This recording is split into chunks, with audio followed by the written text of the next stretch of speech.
I'll start.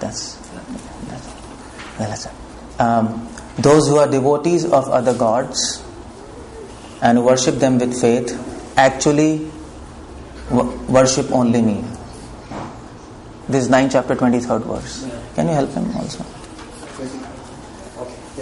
O son of Kunti, but they do so in a wrong way. Those who are devotees of other gods who worship them with faith actually worship only me. O son of Kunti, but they do so in a wrong way. Prabhupada writes in the purport, persons who engage in the worship of demigods are not very intelligent. Although such worship is offered to me indirectly, Krishna says. For example, when a man pours water on the leaves and branches of a tree without pouring water on the root, he does so without sufficient knowledge or without observing regulative principles. Similarly, the process of rendering service to different parts of the body is to supply food to the stomach. Demigods are, so to speak, different officers and directors in the government of Supreme Lord. One has to follow the laws made by the government, not by the officers or directors. Similarly, everyone is to offer his worship to the Supreme Lord only. That will automatically satisfy different officers and directors of the Lord. The officers and directors are engaged as a representatives of government, and to offer some bribe to officers and directors is illegal. They said it here in Avidhi Purvakam. In other words, Krishna does not approve the unnecessary worship of demigods. This is what Prabhupada says. And just before beginning, I'll just introduce myself so that you know who am I. Of course, I am a devotee, you can see from my dress. But I am from India and from Delhi. And my name is Keshav Anand Das. And by profession, previous to devotion, I was a doctor, medical doctor. But for the last 20 years, I've been in this movement. And it's nice. Devotees have invited, allowed me to speak here. And that's about me. And so let's understand what Krishna is trying to say here in this verse. Bhagavad Gita, Krishna says here that first point in this verse is that Hinduism is not polytheism. That's very important because generally Abrahamic tradition, Judaism and Islamic tradition, that's considered to be monotheism, one God. But Hinduism is generally considered to be polytheistic. So, many gods.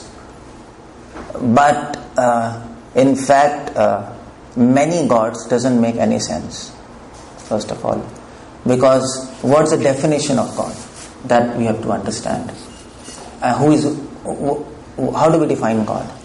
So if we read Vedanta Sutra, that's Vedas, if we go to Vedas, so fine, root of Hinduism is in Vedas.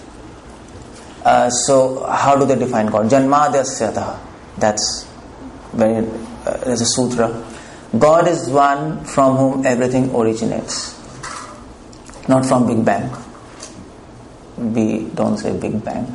And even if you believe in Big Bang, who did the bang? That's the question. Actually, I was attending a scientific meeting. I generally talk to scientists. So there was a Nobel Prize winner, Vikram Singhe. He gave a theory of panspermia, origin of life. So he also worked in Big Bang theory to formulate that. So he was giving a lecture and he said everything comes from Big Bang. So one of the students there asked, so I want to ask a question. And then he asked him, so can you please tell who did the bang? So you know what he said? He said, this question is not allowed. That was the point. So that's science. So it is, you don't need science to understand that this creation is, there has to be some intelligence behind this creation. You need some common sense. That's all you need. You need some common sense. Just like for example, to understand whether you exist or not, you need science. Do you all exist or are you zombies? Maybe you have to go to Harvard and ask somebody, is right nearby. So there's a big philosophical discussion on this topic, whether I exist or not. And there's in fact a philosophy, solipsism, that we don't exist, or nothing exists except me. That's the idea there. So do you need science for that? No. We know we exist. That's an axiomatic truth. Everybody knows. And we know that you also exist. So for this we need common sense. Some things have to be understood by common sense, not by science. Science cannot understand everything.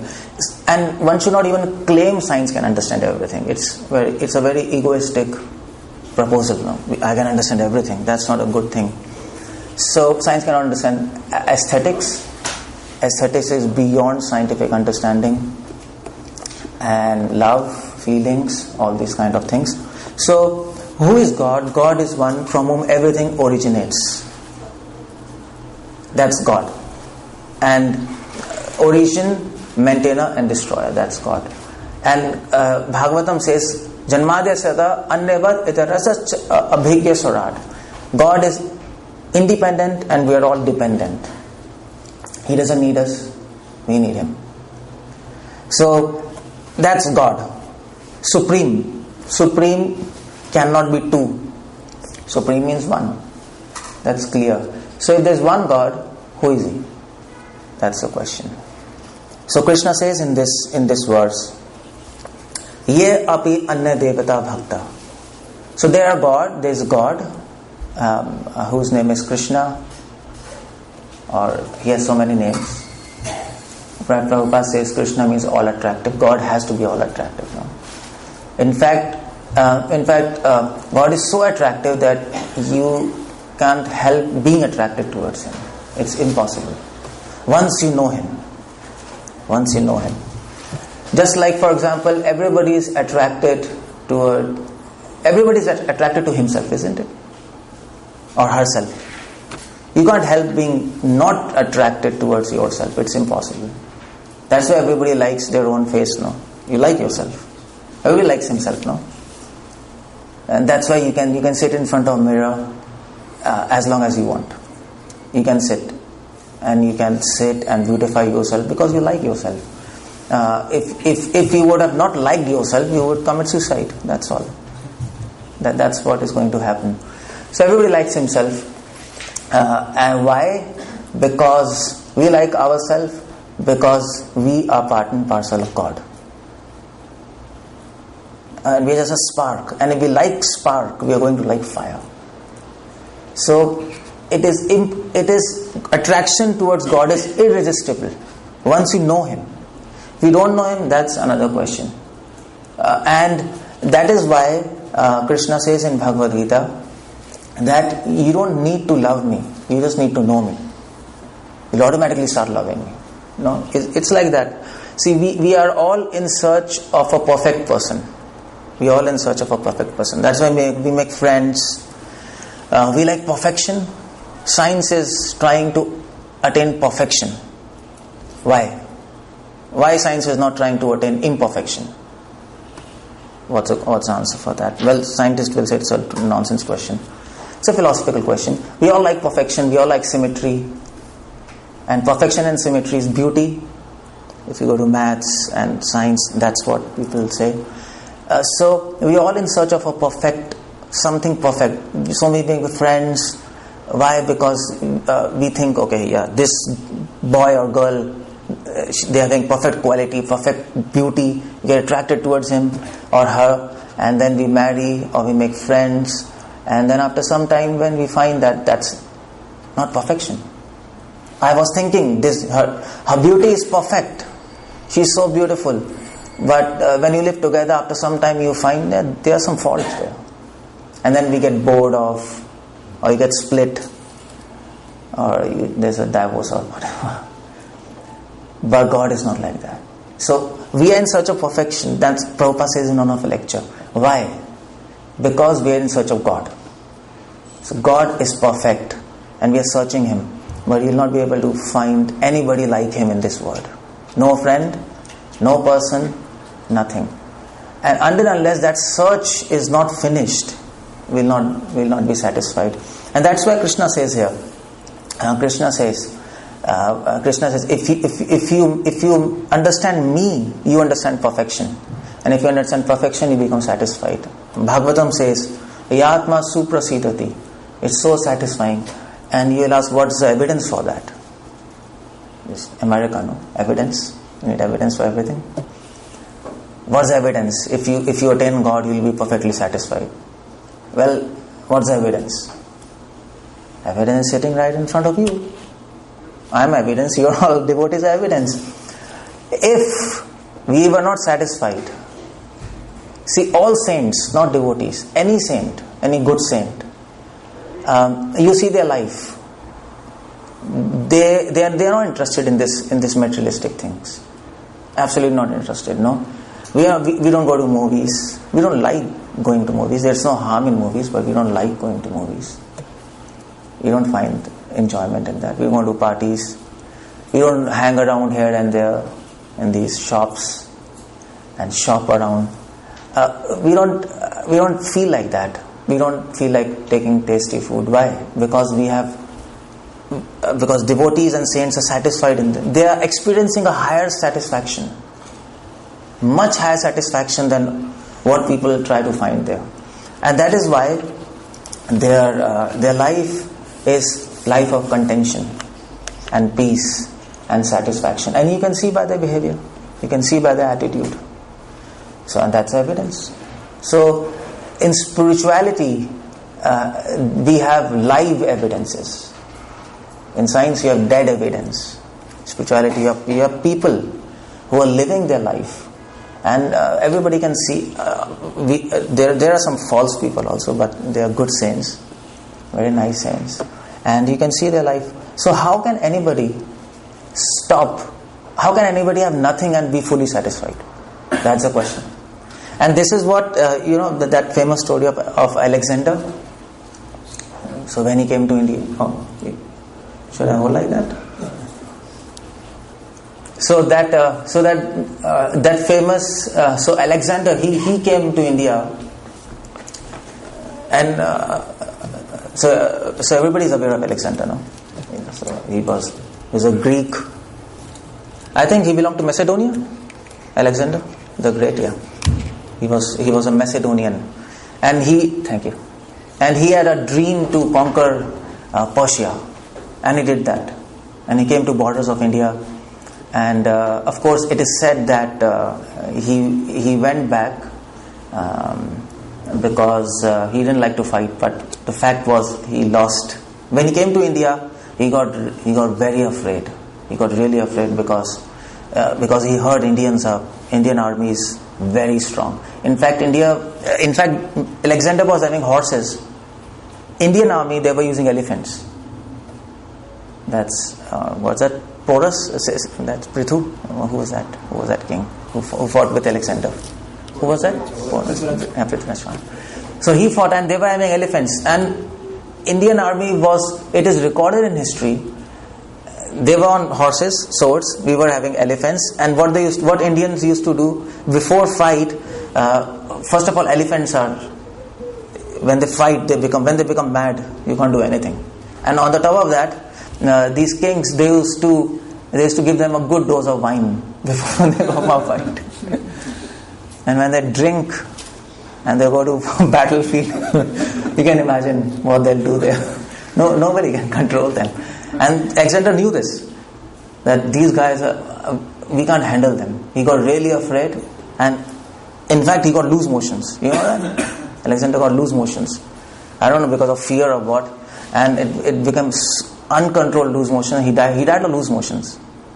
Alexander the Great, he died of loose motions. That's interesting now. And nothing worked.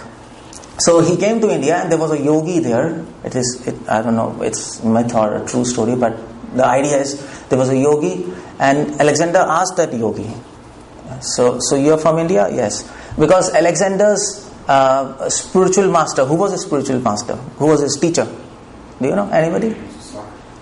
No. Aristotle. He was his teacher. And Aristotle told Alexander, wherever you go, you should collect all the books, because Aristotle, he was a philosopher. And if possible, you bring yogis from India. And I want to discuss with them philosophy. So Alexander told, see, you're a yogi, and I'm going to bind you and take you to India, So you better respect me. First of all, yogi told, come on, you get lost. Whoever you are, who cares for you? So Alexander said, see, I'm Alexander the Great. And Aristotle, there's a legacy of Aristotle, Socrates, Plato, and we are Greeks and Macedonians and whatever. So yogi told, well, that's okay. But the point is, you conquered entire earth. And so what did you attain in your life? He said, I attained happiness, satisfaction of conquering so many people. I am Alexander the Great. So yogi said, well, after doing so much struggle, you get happiness. I'm already happy. I have nothing, but I'm fully satisfied. And you have everything, and still you are not fully satisfied. You want more. So who is better, you or I? And Alexander got a lesson of his life there. So that's what Krishna says. Actually, Krishna in this verse, in Gita, he's bringing this point of satisfaction, contentment, happiness and peace. This is what we are all looking for. And we'll find this only with God. There's no other way. You can keep on experimenting. People have come and gone. Kings have come and gone. There are millionaires who have come and gone. But nobody became happy. But there, Krishna is talking about demigods here in this verse. Ye api anya devta. Now he's bringing another concept. He's bringing concept of angels. Like Christianity, angels. So here, and Vedas also talk about demigods. Like Ganesh, Shiva or whatever. Or Gabriel, Christianity, or all these. Or if you go to Buddhism, Bodhisattvas, they are all the saints. So Krishna is talking, see, I am God, but the point is, I don't involve in this creation directly. Because, why? Because God likes to deal with His devotees who love Him. He loves those who loves Him. He thinks about those who think about Him. The more a devotee starts loving Him, the more God starts loving him. It is a reciprocal relationship. And he says, I have interest in that. I like to love. God is embodiment of love. So what about this creation? Why did He do this creation? Well, the fact is, what is the purpose of this creation?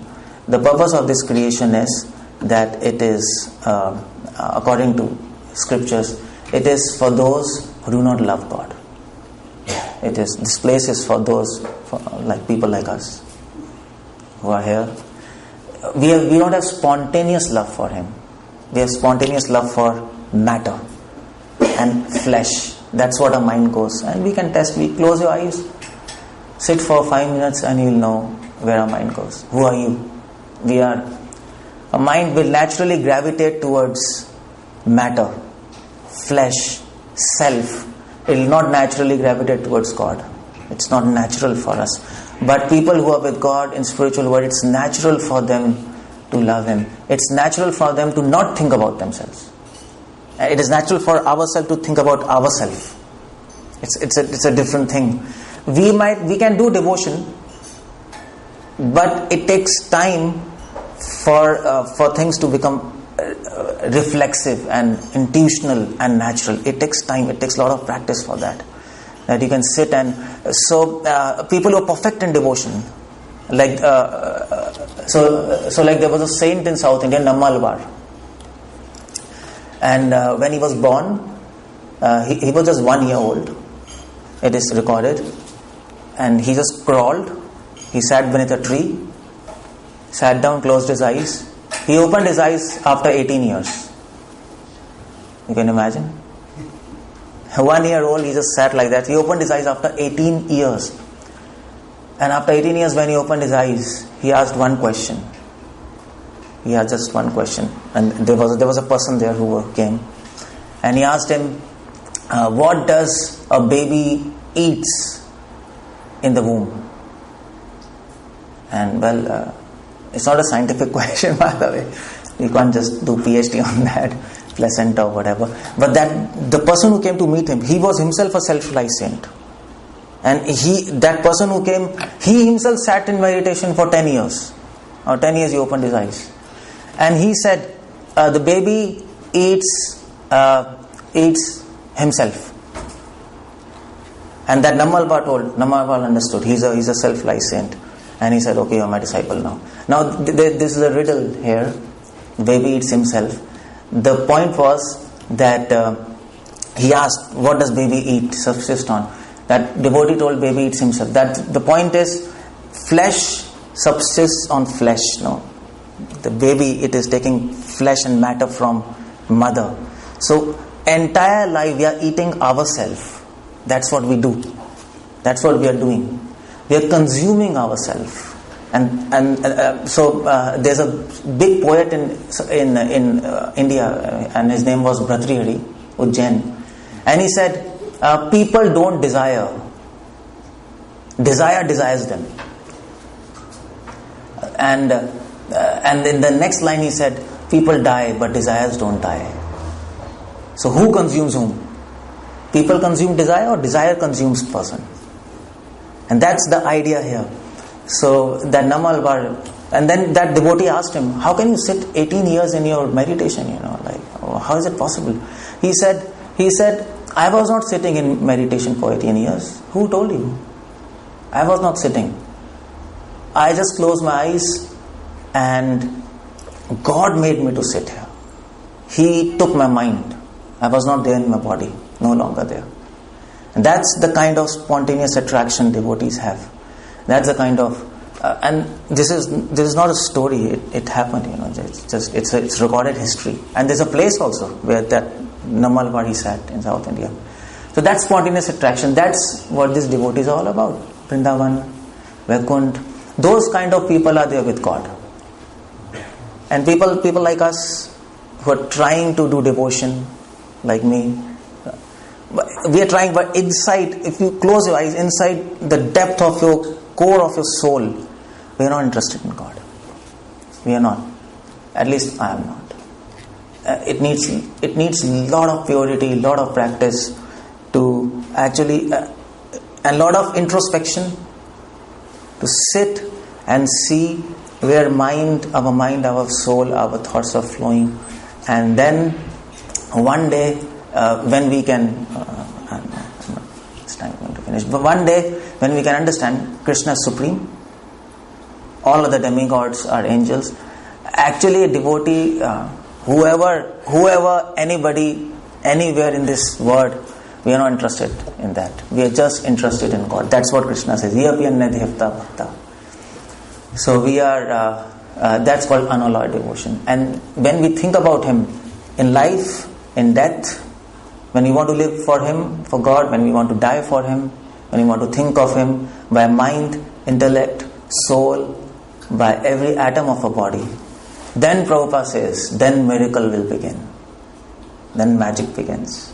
Then Krishna will reveal Himself, His beauty, His handsomeness, His heroic power. Everything will be revealed in your heart. And then you can get perfectly satisfied. That's what we are aiming for. That's what Krishna is inviting us in this verse. Anybody who surrenders to any demigod, actually he's surrendering to me. Actually, he's searching for me, but he's searching in a wrong place. That's all. So don't go anywhere. We are right here in shelter of Krishna. And no matter nobody in this age, very few people are interested in Krishna. Anyway, thank you very much. That's okay. We can have darshan of Krishna and be happy. Hare Krishna. Thank you. By the way, I have some books. If anybody wants some books, what I have written, and some audio lectures, I'll be sitting outside. If you want, you can have. Hare Krishna. Thank you very much.